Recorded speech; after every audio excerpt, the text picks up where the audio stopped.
നമസ്കാരം. ഇന്നലെ 76ാമത് റിപ്പബ്ലിക് ദിനം ജമ്മു കാശ്മീരിൽ ഒരു പുതിയ ചരിത്രത്തിന് കൂടിയാണ് സാക്ഷിയായത്. മറ്റ് സംസ്ഥാനങ്ങളിൽ എന്ന പോലെ തന്നെ ജമ്മു കാശ്മീരിലെ പുൽവാമ ജില്ലയിലെ ത്രാലിൽ ആദ്യമായി ദേശീയ പതാക ഉയർത്തി. 3 തലമുറകളിൽപ്പെട്ട 3 പേർ, അതായത് വ്യത്യസ്ത പ്രായത്തിലുള്ള 3 പേർ ദേശീയ പതാക ഉയർത്തുന്ന ഒരു വീഡിയോ പുറത്തു വന്നത് സൈബറിടത്തിൽ വൈറലാണ്. ഇതാണ് നവ കശ്മീർ എന്നായിരുന്നു ഈ വീഡിയോയ്ക്ക് നൽകിയ വിശേഷണം. നവകശ്മീർ എന്ന പ്രയോഗം സമീപകാലത്തായി ഏറെ പ്രചാരം നേടിയിരുന്നു. പ്രത്യേകിച്ച് നരേന്ദ്രമോദിയുടെ നേതൃത്വത്തിലുള്ള കേന്ദ്ര സർക്കാർ കശ്മീരിൻ്റെ പ്രത്യേക പദവി എടുത്തു കളഞ്ഞത് മുതൽ പ്രായമായ ഒരാളും ഒരു യുവാവും ഒരു കുട്ടിയും സംയുക്തമായിട്ട് പതാക ഉയർത്തുന്നതായിരുന്നു പുറത്തു വന്ന വീഡിയോയിലുണ്ടായിരുന്നത്. 3 തലമുറകളുടെ ഐക്യത്തെ സൂചിപ്പിക്കാനായിരുന്നു ഇങ്ങനെ ചെയ്തതെന്നായിരുന്നു ഇതിന് നൽകിയ വിശദീകരണം. 1000-ലധികം ആളുകളും പരിപാടിയിൽ പങ്കെടുത്തു. ദേശഭക്തി ഗാനങ്ങൾ ആലപിച്ചപ്പോൾ ഭാരത് മാതാ കി ജയ് എന്ന മുദ്രാവാക്യം പ്രതിധ്വനിച്ചു നിന്നു. ഒരു കാലത്ത് സമാധാനം എന്നത് വിദൂര സ്വപ്നമായിരുന്ന ഭീകരബാധിത പ്രദേശമായിരുന്നു ഇവിടം. മാത്രമല്ല, ഒരു കാലത്ത് ഇന്ത്യയുടേതായ ഒരു നിയമവും ഇവിടെ ബാധകമായിരുന്നില്ല. പതാക വേറെയായിരുന്നു, അശോക സ്തംഭം അംഗീകരിച്ചിരുന്നുമില്ല. അങ്ങനെയുള്ളൊരു സ്ഥലത്തായിരുന്നു ഇന്നലെ ത്രിവർണ്ണ പതാക പാറിപ്പറന്നത്. റിപ്പബ്ലിക് ദിനത്തിൽ ത്രിവർണ്ണ പതാക ഉയർത്തിയത് സമാധാനവും പുരോഗതി, ദേശീയ ഐക്യം എന്നിവയിലേക്കുള്ള ചുവടുവെപ്പിൻ്റെ പ്രതീകമാണെന്നാണ് വിശേഷിപ്പിക്കപ്പെടുന്നത്. രാഷ്ട്രീയ റൈഫിൾസിൻ്റെയും ജമ്മു കാശ്മീർ പോലീസിൻ്റെയും CRPFിൻ്റെയും കനത്ത സുരക്ഷയിലായിരുന്നു ഇന്നലെ ചടങ്ങുകൾ നടന്നത്.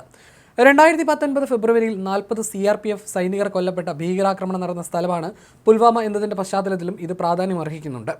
പാകിസ്ഥാനിലെ ബാലക്കോട്ടിൽ ജെയ്ഷെ മുഹമ്മദ് നടത്തുന്ന ഭീകര പരിശീലന കേന്ദ്രം ലക്ഷ്യമിട്ട് ഇന്ത്യൻ സേനയുടെ തിരിച്ചടിക്കും ഇത് കാരണമായിരുന്നു. ജമ്മു കാശ്മീരിലുടനീളം റിപ്പബ്ലിക് ദിനത്തിൽ കനത്ത സുരക്ഷാ ക്രമീകരണങ്ങളും ഒരുക്കിയിരുന്നു. മൊബൈൽ നെറ്റ്വർക്കും ഇന്റർനെറ്റും ഈ വർഷം നിർത്തിവെച്ചില്ല.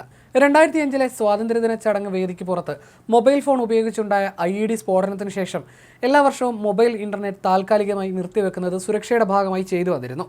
താഴ്വരയിലെ എല്ലാ ജില്ലാ ആസ്ഥാനങ്ങളിലും സമാനമായും ചടങ്ങുകൾ നടന്നു. അനന്ത്നാഗിൽ വിദ്യാഭ്യാസ ആരോഗ്യമന്ത്രി സക്കീന മസൂദ് ഇറ്റൂവും ഗ്രാമവികസന മന്ത്രി ജാവേദ് ദാറും ബാരാമുള്ളയിൽ ത്രിവർണ്ണ പതാക ഉയർത്തി. ഛത്തീസ്ഗഡിലെ തുമൽപാടും കശ്മീരിനോട് ചേർത്ത് വെച്ച് പറയാവുന്ന മറ്റൊരു സ്ഥലം കൂടിയാണ്. ഇത്രയും കാലം ഇവിടെ മാവോയിസ്റ്റുകൾ കരിങ്കൊടി ഉയർത്തിയിരുന്ന ഒരു ഗ്രാമമായിരുന്നു. ഇവിടെയും ആദ്യമായി ത്രിവർണ്ണ പതാക പാറിപ്പറന്നു. മരക്കൊമ്പിൽ കെട്ടിയായിരുന്നു ഇവിടെ പതാക ഇന്നലെ ഉയർത്തിയത്. അതേസമയം ഇന്തോനേഷ്യൻ പ്രസിഡന്റ് പ്രബാവോ സുബിയാന്തോയായിരുന്നു ഈ വർഷത്തെ നമ്മുടെ രാജ്യത്തിലെ റിപ്പബ്ലിക് ദിനത്തിലെ മുഖ്യ അതിഥി. 2015-ലെ റിപ്പബ്ലിക് ദിനാഘോഷങ്ങളിൽ മുഖ്യ അതിഥിയായി എത്തിയത് അന്നത്തെ US പ്രസിഡന്റ് ബറാക് ഒബാമയായിരുന്നു. ഫ്രഞ്ച് പ്രസിഡന്റായിരുന്ന ഫ്രാങ്കോയിസ് ഹോളണ്ട് ആയിരുന്നു 2016-ലെ മുഖ്യ അതിഥി. 2017-ൽ UAE കിരീടാവകാശി ഷെയ്ഖ് മുഹമ്മദ് ബിൻ സായിദ് ആയിരുന്നു മുഖ്യാതിഥി. 2018-ൽ ആസിയൻ നേതാക്കളായിരുന്നു റിപ്പബ്ലിക് ദിന ആഘോഷത്തിൽ മുഖ്യ അതിഥികളായി പങ്കെടുക്കാൻ രാജ്യത്തെത്തിയത്. 2019-ൽ റിപ്പബ്ലിക് ദിനാഘോഷത്തിൽ പങ്കെടുക്കാൻ ദക്ഷിണാഫ്രിക്കൻ പ്രസിഡന്റ് സിറിൽ റമഫോസയാണ് രാജ്യം മുഖ്യ അതിഥിയെ ക്ഷണിച്ചത്. മുൻ ബ്രസീൽ പ്രസിഡന്റ് ജെയർ ബോൾസോനാരോയാണ് 2020-ലെ റിപ്പബ്ലിക് ദിനാഘോഷത്തിൽ പങ്കെടുത്ത മുഖ്യ അതിഥി. 2023-ൽ റിപ്പബ്ലിക് ദിനാഘോഷത്തിൽ മുഖ്യ അതിഥിയായി പങ്കെടുക്കാൻ ഇന്ത്യയുടെ ക്ഷണം സ്വീകരിച്ചെത്തിയത് Egyptian president Abdul Fattah al Sisi ആയിരുന്നു. കോവിഡ് മഹാമാരിയുടെ വ്യാപനത്തെ തുടർന്ന് 2021-22 വർഷങ്ങളിൽ റിപ്പബ്ലിക് ദിന ആഘോഷത്തിൽ മുഖ്യ അതിഥിയായി പങ്കെടുക്കാനായി വിദേശ രാജ്യ നേതാക്കളെ ക്ഷണിച്ചിരുന്നില്ല. അതേസമയം രാജ്യത്തിൻ്റെ സൈനിക കരുത്തിൻ്റെയും സമ്പന്നമായ സാംസ്കാരിക പാരമ്പര്യത്തിൻ്റെയും പ്രൗഢി വിളിച്ചോതുന്നതായിരുന്നു ഇന്നലെ കർത്തവ്യപഥിൽ നടന്ന റിപ്പബ്ലിക് ദിന പരേഡ്. സ്വർണിം ഭാരത് വിരാസത് ഓർ വികാസ് എന്ന ആശയത്തിലായിരുന്നു ഇക്കുറി കർത്തവ്യപഥിലെ നിശ്ചല ദൃശ്യ പരേഡ് നടന്നത്. ഇത്തവണ റിപ്പബ്ലിക് ദിന പരേഡിൽ 3 സേനകളും ചേർന്ന് നിശ്ചല ദൃശ്യം അവതരിപ്പിച്ചിരുന്നു. ആദ്യമായിട്ടായിരുന്നു സൈന്യം റിപ്പബ്ലിക് ദിന പരേഡിൽ നിശ്ചല ദൃശ്യമായി എത്തിയത്. സുശക്ത് ഓർ സുരക്ഷിത് ഭാരത് എന്ന പ്രതിപാദ്യത്തിലായിരുന്നു ഇത് ഒരുക്കിയിരുന്നത്. ഏകദേശം 5000-ഓളം കലാകാരന്മാരും പരേഡിൽ പങ്കെടുത്തിരുന്നു.